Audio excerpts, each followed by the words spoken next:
यमुना पर्यटन अथवा हिंदुस्थानातील विधवांच्या स्थितीचे निरूपण. लेखक बाबा पद्मनजी. भाग 12. म्हणजे मिथ्या भाषण, अविचारे करून कर्म करणे, कपट, मूर्खपण, बहुलोभ, अमंगळपणा तसाच निर्दयपणा हे 7 स्त्रियांचे स्वाभाविक दोष जाणावे. विनायक. हे आपले बोलणे सत्यास अनुसरून नाही, स्त्रियास असे नीच मानणे हे ईश्वराच्या कृत्यास दोष देणे असे आहे. पुरुषांपेक्षा त्यांनी विशेष पाप केले आहे असे नाही. प्रारंभी देवाने दोघांसही पवित्र व सद्गुणी असे उत्पन्न केले, परंतु जेव्हा ती भ्रष्ट झाली तेव्हा त्यात स्त्रियांच्या अंगी हे दोष विशेष आले असे नाही. तशात या देशातील स्त्रियास तुम्ही हजारो वर्षांपासून अज्ञानावस्थेत ठेविले म्हणून त्या तुमच्या मते इतक्या नीच झाल्या आहेत.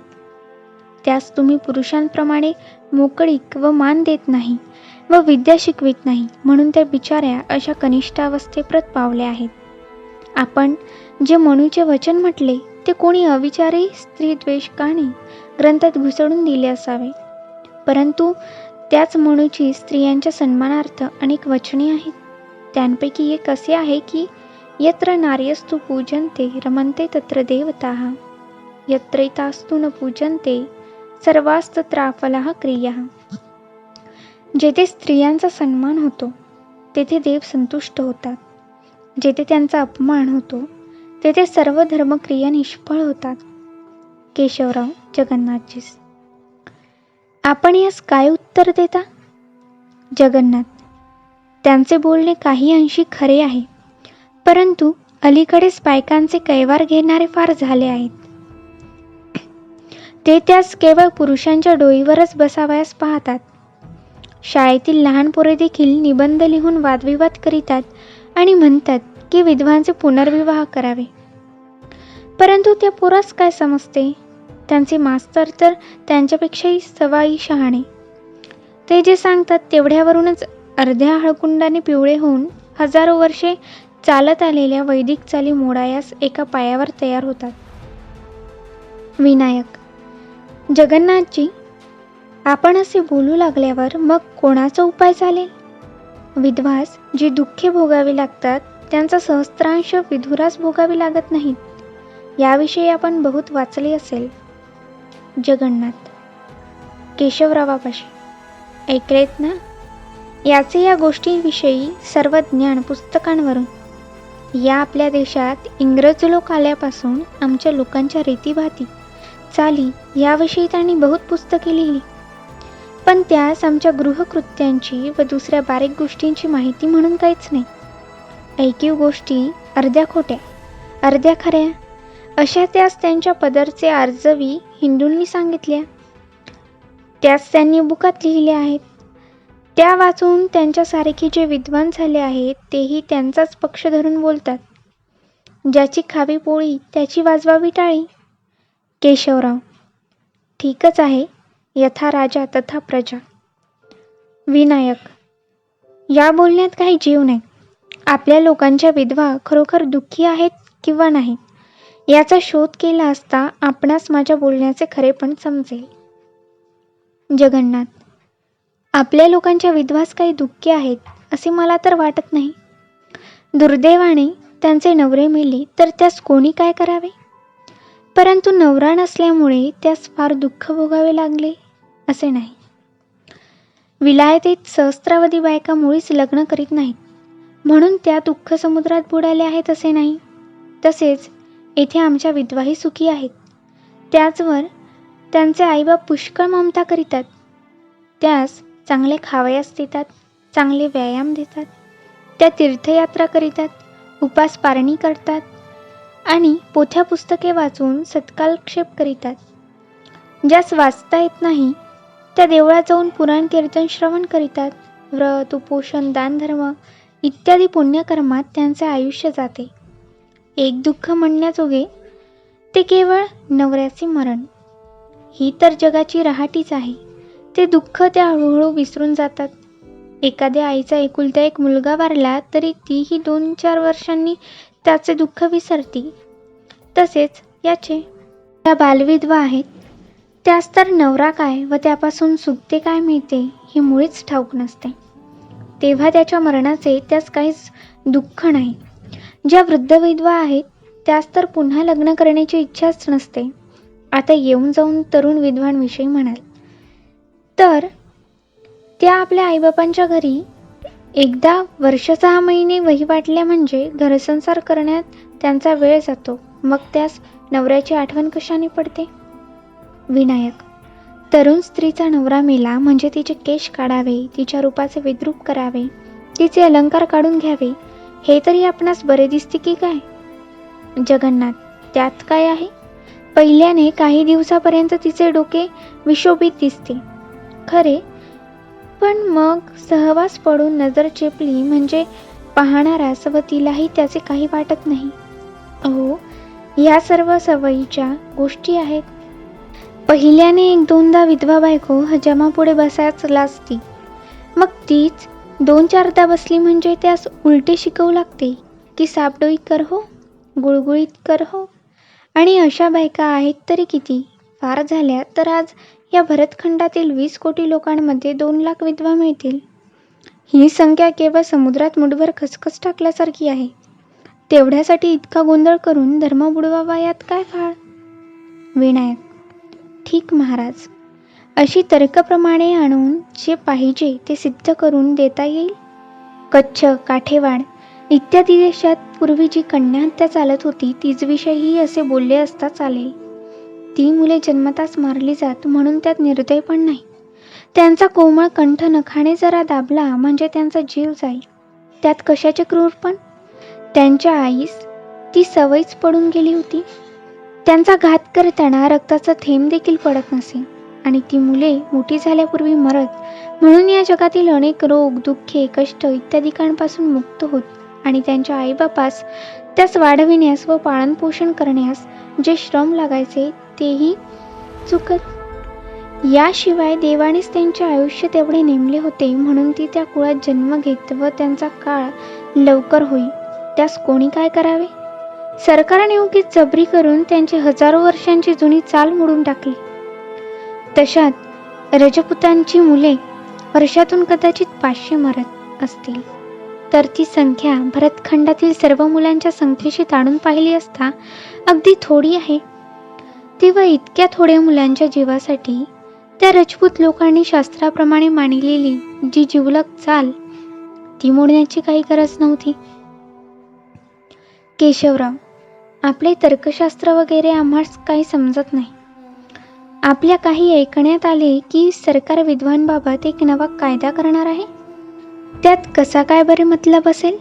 असे झाल्यावर तर अनर्थच होईल. जगन्नाथ, सरकारने या कामात हात घालून कायदा करावा हे मला नीट दिसत नाही.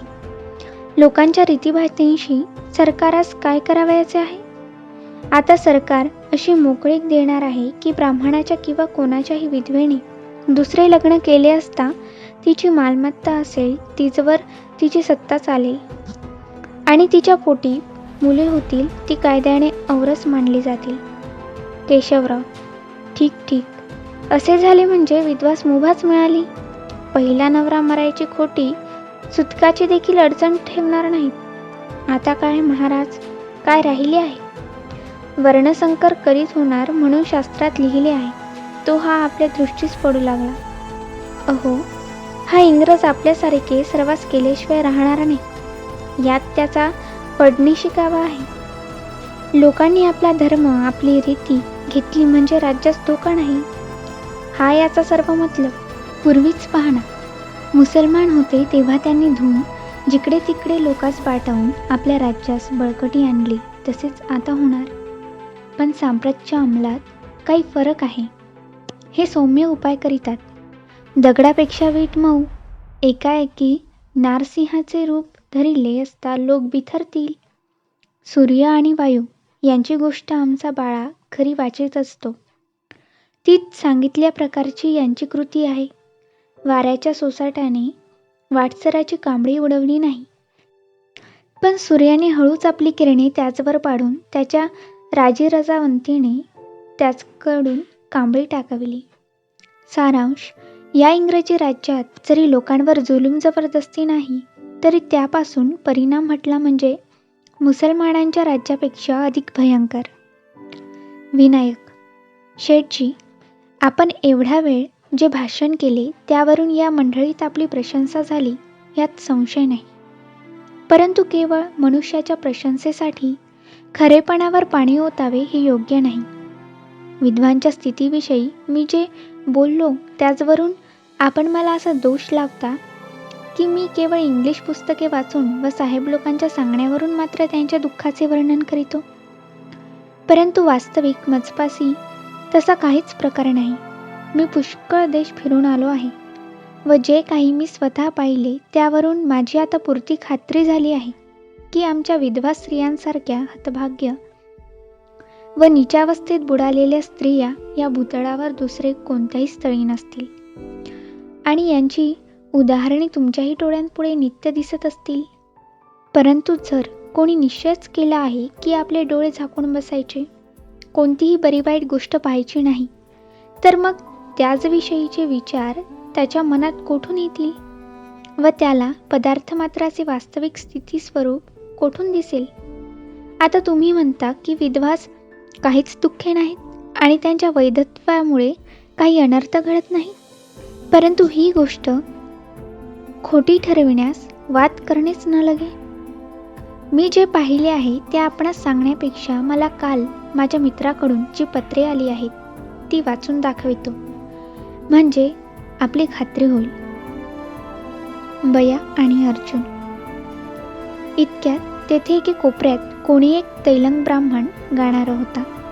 त्याने आपला रुद्रवीणा गवसणीतून काढून संस्कृत, तेलंगी व हिंदुस्थानी भाषात थोडेसे गायन केले आणि एक हिंदुस्थानी चुटका म्हटला. सज्जन को सज्जन मिले तो चंदन में कपूर, दुर्जन को दुर्जन मिले भांग में धतूर. नंतर विनायकरावाच्या डावे बाजूस विश्वेश्वर शास्त्री पुणे येथील विद्यालयातून शिकून आलेले बसलेले होते. ते विनायकरावजीस म्हणतात, विनायकरावजी, आपले पत्र वाचावे. विनायकराव पत्र वाचितात. विनंती विशेष, आपण मला पंढरपूरहून पत्र पाठविले ते पोहोचले. तेथे एके विधवेचा जन्मदारभ्य वृत्तांत ऐकून व तिची सांप्रतची स्थिती पाहून आपण मला इथल्या विद्वांविषयी लिहून पाठवावे म्हणून लिहिले. त्यावरून या पत्री मी काही मजकूर लिहिला आहे तो सर्व खरा आहे. यावरून आपणास समजेल की आमच्या देशातील विधवा बायका बिचाऱ्या चहूंकडे विपत्ती भोगतात. येथे पंत नावाचा एक गृहस्थ दक्षिणेतील एका जहागीरदाराकडून इंग्लिश सरकारच्या कामकाजास्तव राहत असे. त्यास 10 वर्षाचा एक मुलगा व एकच कन्या होती. हा गृहस्थ घरचा अन्नवस्त्राने सुखी होता, परंतु त्याची एकुलती एक कन्या 12 वर्षांची असताना विधवा झाली होती. तिजमुळे त्यास फार दुःख वाटत होते. रात्रंदिवस तिला पाहून त्याचे मन फार खिन्न व उदास होई. तथापि त्याच्याने तिच्या सुखाचा उपाय काही करवेना. ब्राह्मण जातीत पुनर्विवाह नसल्यामुळे त्या बिचारे मुलीस वैधव्य दशेत आपल्या आईबापांच्याच घरी जन्म काढण्याचे प्राप्त पडले. तिच्या आईने तिला तुळशीची पूजा करायस सांगावे, तिचकडून काही उपवासही करवावे. तिला मारुतीच्या व शिवाच्या देवालयात पुराण कीर्तन श्रवण करायस पाठवावे. तरी त्या मुलीचे चित्त स्वस्थ होईना.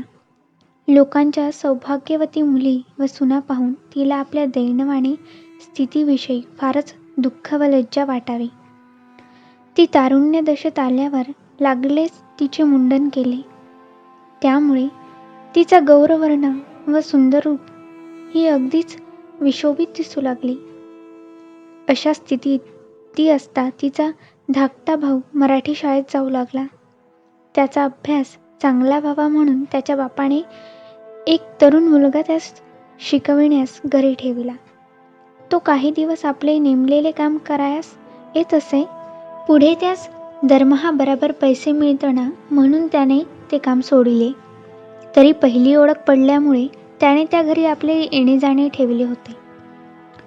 पुढे काही काळाने असे झाले की एके दिवशी कोणी सरकारी कामगार सकाळच्या प्रहरी घोड्यावरून फिरत जात असता त्याने पंताच्या परसदाराच्या रस्त्याचे बाजूवर कळकीच्या बेटात काही लोंबत आहे व त्यावर कावळे झडप घालीत आहेत असे पाहिले.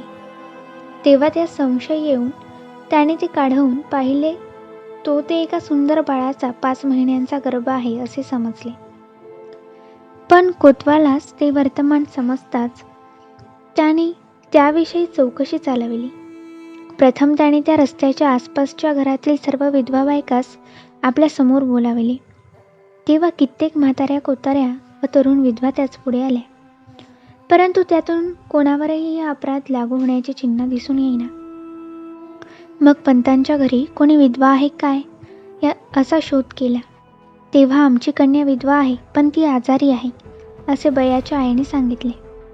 तरी तिला बाहेर आणलेच पाहिजे असा कोतवाल साहेबाने सक्त हुकूम केला. तेव्हा ती बाहेर येताच तिचे चर्येवरून तिनेही काम केले असावे असे दिसून आले, परंतु ती काहीच कबूल होईना. नंतर आणखी चौकशी केल्यावर बयाने सांगितले की हा गर्भ मला अर्जुन या नावाच्या पुरुषापासून राहिला व मला 5वा महिना असता मी हे कर्म केले. पुढे अर्जुन याने तर मोठ्या चतुराईने ते खटले आपणावरून अगदी उडविले. शेवटी तिला गर्भपाताचे औषध कोणी दिले हे मात्र साक्षी पुराव्यानिशी कोणावरच लागू झाले नाही. म्हणून बयास सरकारने धारवाडच्या तुरुंगात कैदी ठरविली. ती कैद भोगल्यावर तेथून निघून पुण्यास गेली. तेथे तिला एका पारशाने आपणापाशी ठेवून घेतली आहे. या दुष्कर्मामुळे बयाच्या बापास म्हातारपणी फार लज्जा व दुःख प्राप्त झाले. तो ते गाव सोडून दुसऱ्या ठिकाणी गेला. याप्रमाणे विधवांच्या दुष्कर्माची उदाहरणे वारंवार गावोगावी घडून येतात. त्यातून या गावी माझ्या पाहण्यात जे आले ते आपणास लिहून पाठविले आहे. अशा दुःखकारक गोष्टीवरून या देशात विधवांची लग्ने करण्याची चाल लवकर चालू व्हावी असे माझ्या मनात वेळोवेळा येते. परंतु काय करावे? आपल्या देशातील लोकास काहीच विचार नाही व ज्यास आहे ते गोष्टी मात्र करीतात. ह्या दक्षिण महाराष्ट्र देशातील जहागीरदार ब्राह्मण व मराठी आहेत. त्यामुळे त्यांच्या अंमलातील गावात विधवा स्त्रियांवर हिंदू धर्माधिकाऱ्यांचा फारच जुलूम होतो. शंकराचार्य स्वामी जबरीने सकेश विधवांचे वपन करवितात. तेव्हा ज्या शास्त्रात असा क्रूरपणा करायस सांगितले आहे त्या शास्त्रकर्त्यास व स्वामीस आणि त्याच्या शिष्यास शापाची व शिव्यांची लाखोली वाहतात. अशा जुलमामुळे कित्येक स्त्रिया आपले घरदार सोडून या इंग्लिश सरकारच्या अंमलात येऊन बेलाशक केश वाढवून कसबिणी बनून राहिल्या आहेत. अशा ह्या शहरात सुमारे 50 आहेत. त्या बहुतेक ब्राह्मणांच्या आहेत. त्यातून कित्येकांची नावे लिहितो. मयत सांगलीकर यांचे पदरी एक संभावित कारकून होता.